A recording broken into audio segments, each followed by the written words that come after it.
Write a note on Gujarat movement.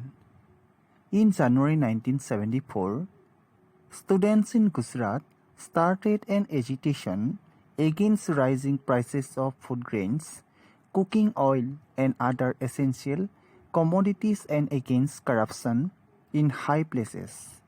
The students' protest was joined by major opposition parties. This protest was called as Nabanirman or social reconstruction. They became widespread, leading to the imposition of president's rule in the state. The opposition parties demanded fresh elections to the state legislature. Morarji Desai played an active role in Gujarat movement. Under pressure from students supported by the opposition parties, assembly elections were held in Gujarat in June 1975. The Congress was defeated in this election. Write a note on Bihar students' movement.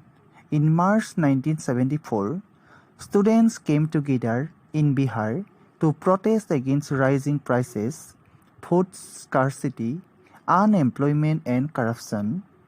After a point, they invited Jayaprakash Narayan, who had given up active politics and was involved in social work, to lead the student movement.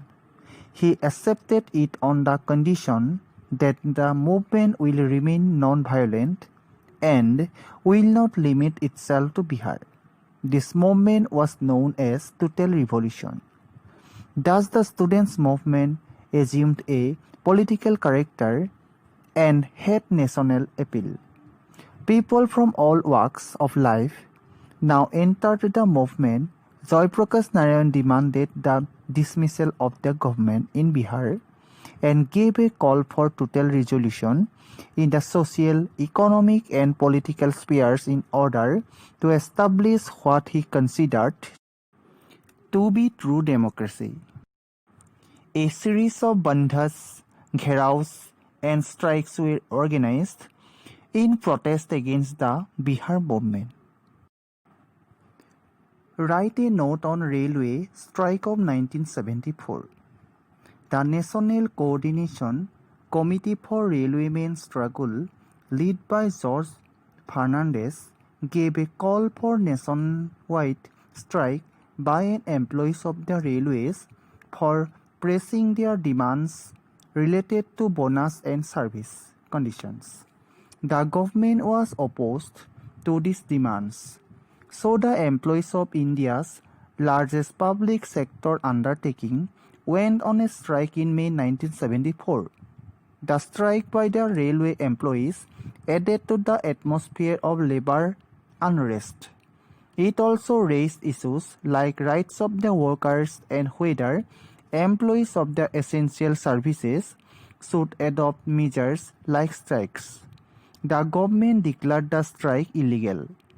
As the government refused to concede the demands of the striking workers, arrested many of their leaders and deployed the territorial army to protect railway tracks. The strike had to be called off after 20 days without any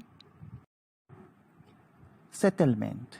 Analyze any 6 consequences of the emergency declared on 25th June 1975. Firstly, effects on civil liberties of citizens. During emergency, of government made large-scale arrests under preventive detention. But the political workers could not challenge arrest even under habeas corpus petition. The government also gets the power to restrict all or any of the fundamental rights during the emergency. Secondly, impact on relationship between parliament and judiciary.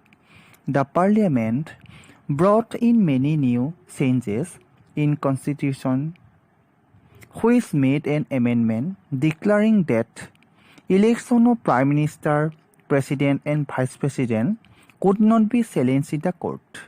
The 42nd Amendment was also passed to bring a series of changes in constitution like duration of legislatures, election can be postponed by 1 year during an emergency.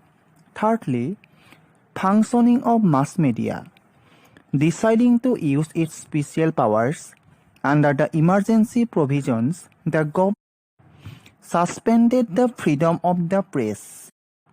Fourthly, working of the police and bureaucracy. The police and administration bureaucracy became extremely powerful during emergency. They turned into political instrument of the ruling party and became vulnerable to political pressures. How did the emergency affect the fundamental rights of the Indian citizen? Give example. The emergency affect the fundamental rights of the Indian citizen a lot, like the following ways. Firstly, in the time of emergency, the government made extensive uses of Preventive Detention Act, which made large-scale arrests of political leaders and civilians. Secondly, arrested political workers could not challenge their arrest through habeas corpus petition.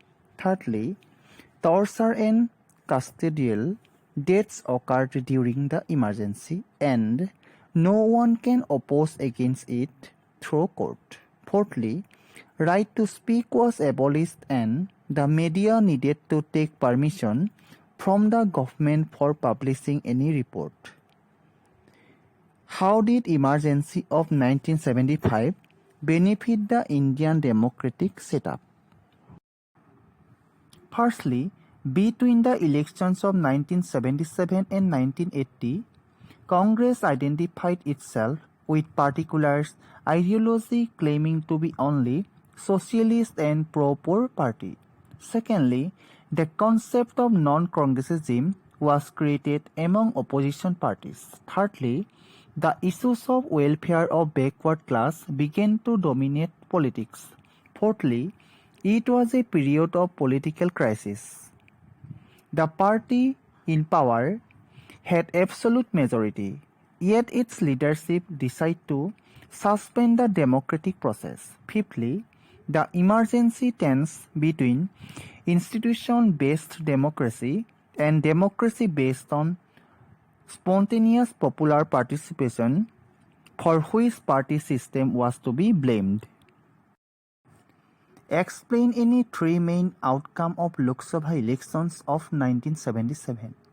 Firstly, in the 1977, for the first time since independence, Congress did not come to power.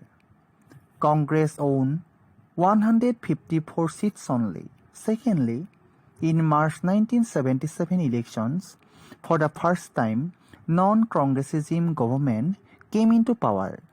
Janata Party and its allies owned 330 seats out of 542 seats. Thirdly, to establish coalition government was another main outcome of 1977 Lok Sabha elections. During this period, Congress Party lost its majority and Janata Party and its allies were jointly to form a government.